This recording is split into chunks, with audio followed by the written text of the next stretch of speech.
नमस्ते। लालाराम मीणा से आचार्य समाजशास्त्र PNK राजकीय स्नातकोत्तर महाविद्यालय दौसा। पेपर द्वितीय ग्रामीण समाजशास्त्र द्वितीय वर्ष।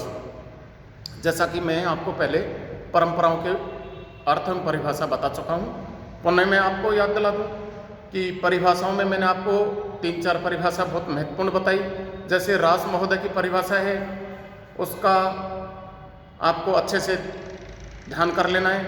रास महोदय की परंपराओं की परिभाषा है, यानी कि परंपरा चिंतन और विश्वास की एक विधि का हस्तांतरण होती है। चिंतन और विश्वास और चिंतन जो किया जाता है, उस विधि को एक पीढ़ी से दूसरी पीढ़ी या एक ग्रुप से दूसरे ग्रुप को हस्तांतरित किया जाता है। धीरे धीरे वो परंपरा का रूप धारण करने लग जाता है, परंपरा का रूप धारण कर लेता है। उसके बाद में है गिन्सबर्ग की परिभाषा। मैंने आपको बताई कि परंपरा का अर्थ उन संपूर्ण विचारों, आदतों और प्रथाओं का योग है जो एक समूह की विशेषताएं हैं तथा जो एक पीढ़ी से दूसरी पीढ़ी को हस्तांतरित होती हैं या रहती हैं। ये गिन्सबर्ग ने परंपरा की परिभाषा बताई। उसके बाद में ड्रोवर की परिभाषा है। ड्रोवर ने बताया है कि कानून, प्रथा, कहानी और पौराणिक कथाओं का वह संग्रह है जो मौखिक रूप से एक पीढ़ी दूसरी पीढ़ी को हस्तांतरित करती है, परंपरा का रूप धारण कर लेती है या परंपरा कही जाती है। इसका ऐसे यह हुआ कि अब आप बिल्कुल शॉर्टकट में समझ लें कि इसका ऐस यह है कि परंपरा एक सामाजिक धरोहर है जो समाज के मूल्यों, विश्वासों, भावनाओं आदि को प्राचीन पीढ़ी से नवीन पीढ़ी तक पहुंचाने का कार्य करती है। सामाजिक विरासत होती हैं परंपराएं, और विरासत होने के कारण ये संस्कृति के अभौतिक पक्ष में सम्मिलित होती हैं। संस्कृति के 2 पक्ष होते हैं, भौतिक और अभौतिक। तो ये परंपरा संस्कृति के अभौतिक पक्ष में सम्मिलित होती हैं। आप ये भी ध्यान रख लेना कि भौतिक पक्ष वह पक्ष होता है जो हमें दिखाई देता है, और अभौतिक पक्ष वह होता है जो हमें दिखाई नहीं देता है। या भौतिक पक्ष जो मानव द्वारा निर्मित होता है, और अभौतिक पक्ष जो मानव द्वारा निर्मित नहीं होता, विश्वास किया जाता है, वो अभौतिक पक्ष में आता है। अब अपन परंपराओं के बाद में अपन का टॉपिक था वृहद परंपराओं का अर्थ एवं परिभाषाएं। वृहद परंपरा, meaning and definition of great tradition, ये क्या होती हैं? तो देखिएगा, सबसे पहले अपन रॉबर्ट रेडफील्ड को लेते हैं। उन्होंने वृहद परंपराओं के बारे में क्या बताया? रॉबर्ट रेडफील्ड की जो पुस्तक है उनका नाम है पेसेंट सोसाइटी एंड कल्चर। बहुत महत्वपूर्ण पुस्तक है, अब ध्यान रखना इस पुस्तक का, परीक्षा के लिए बहुत महत्वपूर्ण है। पेसेंट सोसाइटी एंड कल्चर में स्पष्ट किया है कि वृहद परंपराओं का पोषण अभिजात वर्ग के थोड़े से चिंतनशील व्यक्तियों के द्वारा होता है। ये ध्यान रखना, थोड़े से चिंतनशील व्यक्तियों के द्वारा वृहद परंपराओं का पोषण होता है। उसके बाद में जब आगे उन्होंने कहा है चिंतनशील व्यक्तियों के द्वारा होता है, मैक्सिक की भाषा, संस्कृति के मंदिर और प्रसादों के विस्तार प्रसार, निर्मित वास्तुशिल्प, परिदृश्य कला, खगोल विज्ञान, पंचांग, चित्रकला में लिखित साहित्य, देवी देवताओं एवं प्राकृतिक शक्तियों, धर्म पर आधारित राज्य व्यवस्था को वृहद परंपरा के नाम के रूप में संबोधित किया गया था या किया गया है। आपके अनुसार वृहद परंपरा पाठशालाओं एवं मंदिरों में घोषित होती हैं। यह दार्शनिक, ब्रह्म वैज्ञानिकों तथा साहित्य मनुष्यों की एक ऐसी परंपराएं होती हैं जो विचारपूर्ण, घोषित एवं हस्तांतरित की जाती हैं। इसी क्रम में आगे बढ़ें तो वृहद परंपराओं की परिभाषा मैकमेरिट ने अपने तरीके से दी है। मैकमेरिट ने कहा है, यदि कोई परंपरा प्राचीन धर्म ग्रंथों में बताए गए व्यवहारों के अनुरूप होती हैं तथा उनका प्रसार संपूर्ण समाज में होता है तो उसे बृहद परंपरा कहते हैं। यानी कि प्राचीन धर्म ग्रंथों और व्यवहारों के अनुरूप कोई परंपरा होती है तो मैकिम मेरिट उसे बृहद परंपरा कहते हैं। उसके आगे अगले विद्वान जिन्होंने बृहद परंपरा की परिभाषा दी है वो है दुबे महोदय। दुबे जो बहुत महत्वपूर्ण समाजशास्त्री हैं, उन्होंने कहा है बृहद परंपराओं का तात्पर्य विश्वासों,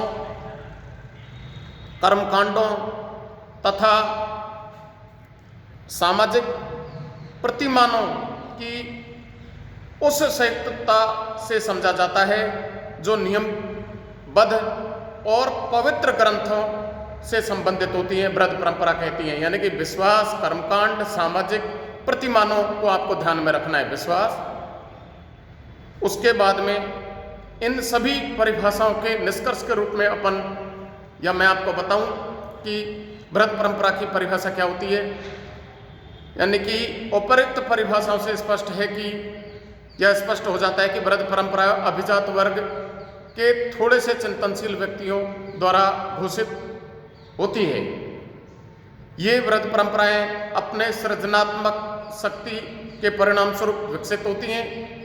ब्राह्य सभ्यता भी इनको प्रभावित करती हैं। भारत में अनेक सभ्यताएं शक, हूण, तुर्की, पठान, अंग्रेज, फ्रांसीसी, पुर्तगाली एवं फारसी आदि आए। उन्होंने अपनी अपनी सांस्कृतिक विशेषताएं भारतीय संस्कृति को प्रदान की। रेडफील्ड महोदय का मानना है कि सभी परंपराएं अपने रचनात्मक शक्ति के आधार पर उत्पन्न होती हैं और ग्रह संपर्क में उसमें परिवर्तन होता रहता है। धार्मिक अनुष्ठानों, साहित्य, संगीत, रीति रिवाज, मेले, त्यौहार एवं विविध सांस्कृतिक तत्व आदि जिनका उल्लेख भारत के अनेक धर्म ग्रंथ, वेद पुराण, उपनिषद, रामायण, महाभारत आदि में मिलता है, बृहद परंपरा के अंतर्गत आते हैं।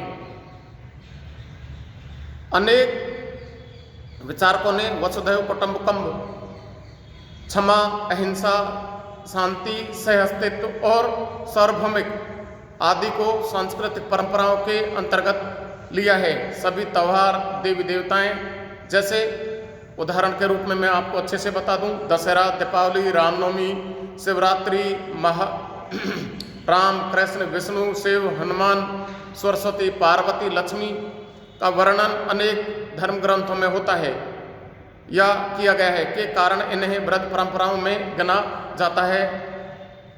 अब आगे अपन बढ़े, निष्कर्ष रूप में मैं आपको बिल्कुल स्पष्ट रूप से बता दूं कि यह कहा जा सकता है कि बृहद परंपरा अभिजात वर्ग के चिंतनशील व्यक्तियों द्वारा पोषित होती हैं और धीरे धीरे सभी वर्गों एवं क्षेत्रों में मान्य होती हैं। उदाहरण के लिए श्रीमद् भागवत गीता का मूल दर्शन, कर्मण्यवादे आदि सभी वर्गों द्वारा ग्रहण कर लिया गया है। अब मैं आपको बता दूं लघु परंपरा का अर्थ एवं परिभाषाएं। देखिएगा, बृहद परंपरा के बाद में आपको लघु परंपरा को भी समझना जरूरी है। तो आपको ये 2-3 चीजें बहुत महत्वपूर्ण है जो आपको ध्यान रखनी है कि चिंतन, विश्वास, उसके बाद में विचार, आदतों, प्रथाएं, ये धीरे धीरे जब एक पीढ़ी दूसरी पीढ़ी को हस्तांतरित करती है। और एक बात आपको अच्छे से समझ लेनी है कि जब एक अभिजात वर्ग और छोटा इनको ग्रहण करता है और एक पीढ़ी दूसरी पीढ़ी में हस्तांतरित कर देती है तो वह बृहद परंपरा कहलाती है। उसके बाद में आगे बढ़े अपन लघु परंपरा का अर्थ एवं परिभाषाएं। अब मैं meaning and definition of little tradition. Redfield के अनुसार साधारणतः निरीक्षक कृषकों की परंपरा को ही लघु परंपरा कहा जाता है।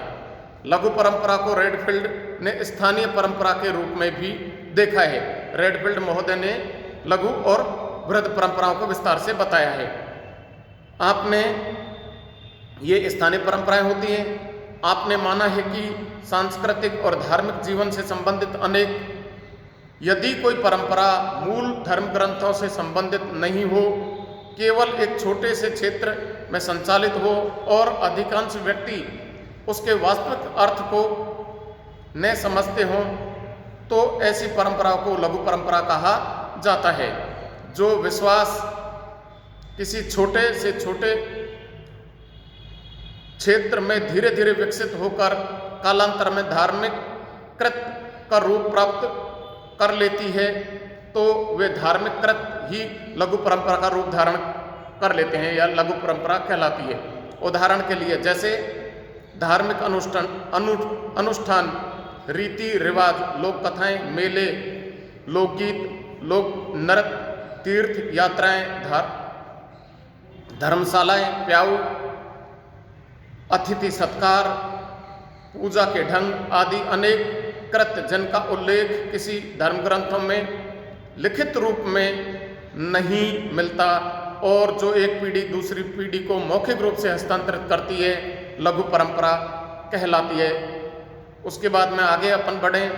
मैथ्यू मेरिट ने कृषक समाज के स्तर पर पाई जाने वाली परंपरा को लघु परंपरा कहा है। उसके बाद में आगे बढ़े अपन तो योगेंद्र सिंह ने भी जनसाधारण निरक्षर कृषकों के स्तर पर होने वाली सांस्कृतिक प्रक्रियाओं को भी लघु परंपरा के रूप में नाम दिया है। धन्यवाद।